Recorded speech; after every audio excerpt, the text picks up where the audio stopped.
High বন্ধুরা, তোমরা সবাই কেমন আছো? আশা করি তোমরা সবাই অনেক ভালো আছো আর আমরাও অনেক ভালো আছি। তো যারা এখনো পর্যন্ত আমাদের চ্যানেলটাকে সাবস্ক্রাইব করোনি, প্লিজ গাইস সাবস্ক্রাইব করে দিও। চ্যানেলটাকে 10k করে দাও প্লিজ। অবশ্যই। আর যারা আমাদের চ্যানেলটাকে সাবস্ক্রাইব করেছো তাদেরকে অসংখ্য ধন্যবাদ। তো আজকে যে ভিডিওটা নিয়ে আমরা চলে এসেছি, ভিডিওটা মানে টপিকটা খুবই ভালো, খুবই ভালো। তোমরা থাম্বনেল দেখে তো গাইস বুঝতেই পেরেছো যে কি ধরনের আমরা ভিডিও নিয়ে চলে এসেছি তোমাদের সাথে। তোমাদেরকে সবার আগে আজকে আমাদের টপিকটা জানাবো। অবশ্যই, চলো টপিকটা জানা যাক। আজকে টপিকটা হচ্ছে বাংলার যে ভিলেনদের নায়করা ভয় পেত। বাবা সত্যি ভিলেনদের তো ভয় পায়, মানে ভিলেনরা কিছু পারুক ছাই না পারুক 50টা লোককে দেখাতে অবশ্যই পারবে। মানে টিভির ওপারে যদি ওটা থাকে, টিভির এপার থেকে আমরা ভয় পেয়ে একদম থমকে যাবো, কি হলো, কি করবে এখন কি করবে।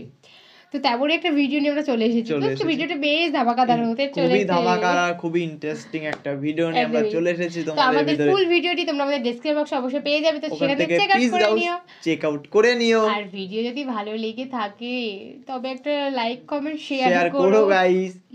একদমই তাই। তো চলো বেশি কথা না বলে আজকের ভিডিওটি শুরু করা যাক। ভাই লোক, একটা সিনেমাকে সুপারহিট করার জন্য প্রয়োজন হয় একজন সুপারহিট নায়কের, ঠিক একইভাবে প্রয়োজন পড়ে আরেকজন ভয়ঙ্কর দুর্দান্ত ভিলেনের, যেই ভিলেন নায়ককে টক্কর দিতে পারবে। আর আমাদের বাংলা ফিল্ম ইন্ডাস্ট্রিতে এমন কিছু ভিলেন ছিল যারা শুধুমাত্র নায়ককে টক্করে দিত না, অনেক সময় নায়কদেরকে হারিয়েও দিত, শুধুমাত্র সিনেমা শেষ করার স্বার্থে আর দর্শকদের খুশি করার জন্য ডিরেক্টর দেখিয়ে দিত যে নায়ক জিতে গেছে। আজকে আমরা এমন 10 জন ভিলেনকে নিয়ে আলোচনা করব যারা ছিল বাংলা চলচ্চিত্র জগতের সবচেয়ে ডিয়ারিং, ভয়ঙ্কর এবং দুর্দান্ত ভিলেন বা খল চরিত্রে অভিনয় করা অভিনেতাদেরকে নিয়ে। যদিও আমাদের মাঝে এখন অনেকেই নেই। ভাই লোক, এর মধ্য থেকে আপনাকে বলতে হবে কোন ভিলেনকে দেখে আপনিও আমার মতো ছোটবেলায় ভয় পেতেন, কিংবা কোন অভিনেতাকে ভিলেন হিসাবে আপনার কাছে সবচেয়ে বেশি ভালো লেগেছে কিংবা ভালো লাগে। ভিডিওটা শুরু করার আগে আপনাদের কাছে আমার একটা ছোট্ট রিকোয়েস্ট, প্লিজ ভিডিওতে একটা লাইক দিয়ে আমাদের সাথেই থাকুন। ধন্যবাদ। নাম্বার 10, মিজু আহমেদ। 1978 সালে 30টা সিনেমার মাধ্যমে মিজু আহমেদ অভিনয়ের যাত্রা শুরু করে, তারপর করে গেছেন একের পর এক সিনেমা।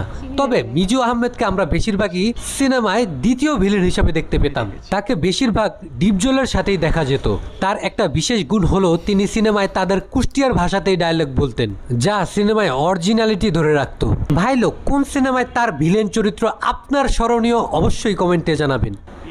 হাত দিয়ে আইনের মানুষকে কাটুকুটু দিছিস, এখন আমি আইনের ডান্ডা তোর পাছায় মার। নাম্বার 9, তাসকিন রহমান। যখন পুরো বাংলা ফিল্ম ইন্ডাস্ট্রি কোনো পারফেক্ট ভিলেন না পেয়ে এক মিশাকেই দিয়েই বারবার সিনেমা বানিয়ে যাচ্ছিল, চারিদিকে যখন নতুন চেহারার ভিলেনের জন্য হাহাকার, ঠিক সেই সময় বাংলা সিনেমা ইন্ডাস্ট্রিতে খরার মধ্যে বন্যার মতো আবির্ভাব ঘটে তাসকিন রহমানের। একজন পারফেক্ট ভিলেন, যেমন কিলার লুক তেমন দুর্দান্ত অভিনয়, আর তার চোখের মণি দুটি অন্যরকম হওয়ার কারণে তাকে আরো ডেডলি লাগে।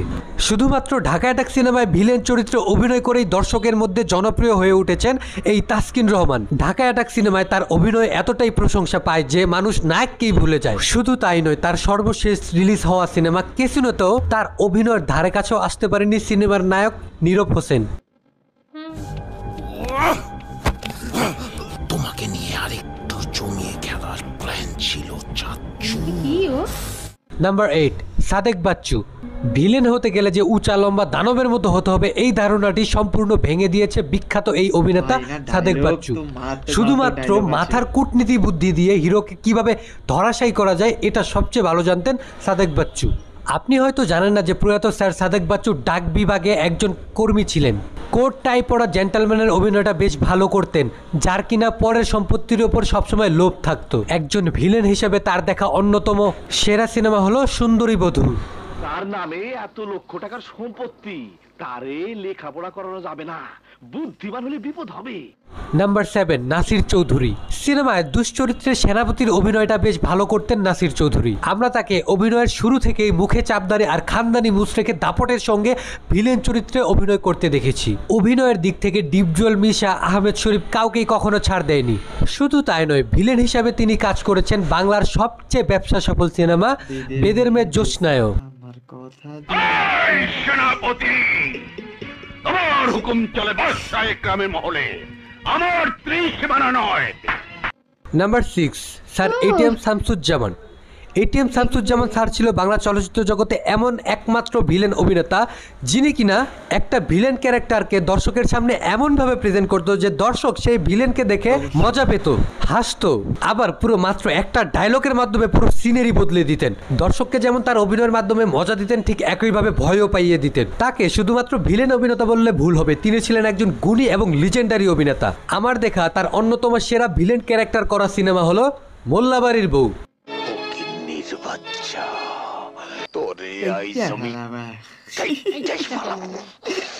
নাম্বার 5, আহমেদ শরীফ।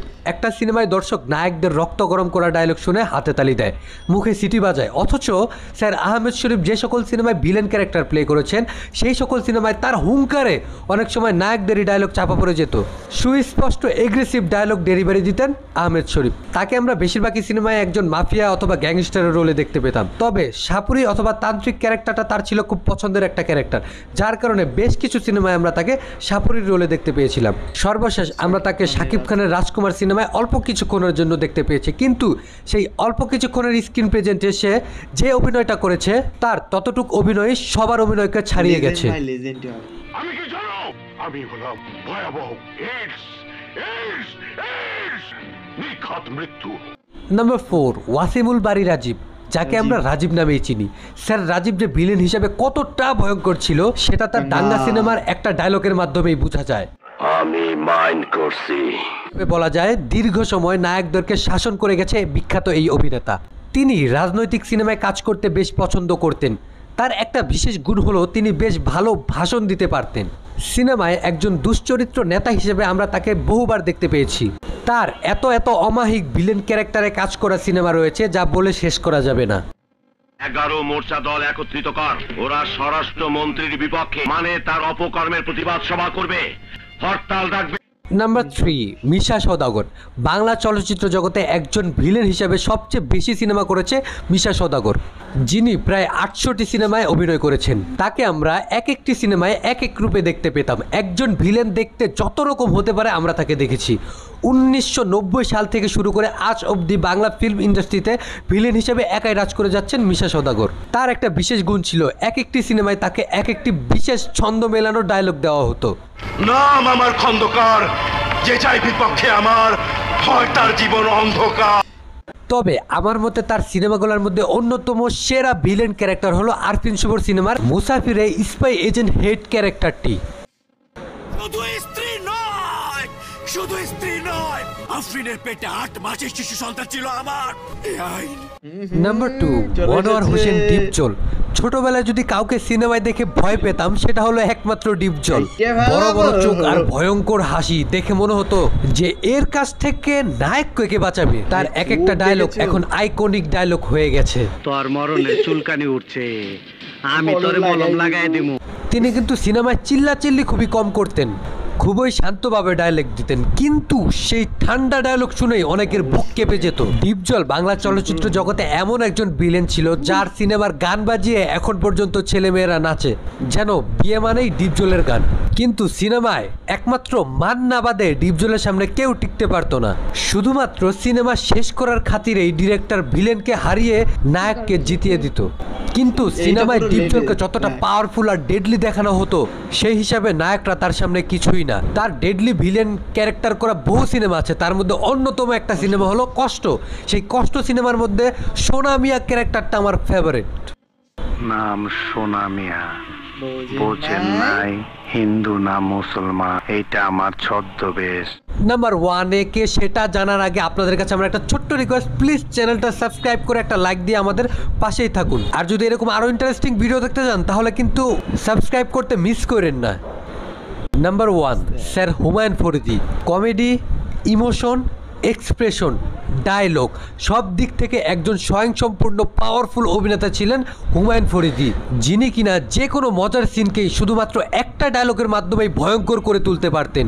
ভিলেন হিসেবে অভিনয়ের দিক থেকে আমার মতে তাকে কেউ এই পর্যন্ত টেক্কা দিতে পারেনি, আর পারবেও না। তিনি সিনেমার মধ্যে খুব ঠান্ডা মাথায় খেলতে পছন্দ করতেন।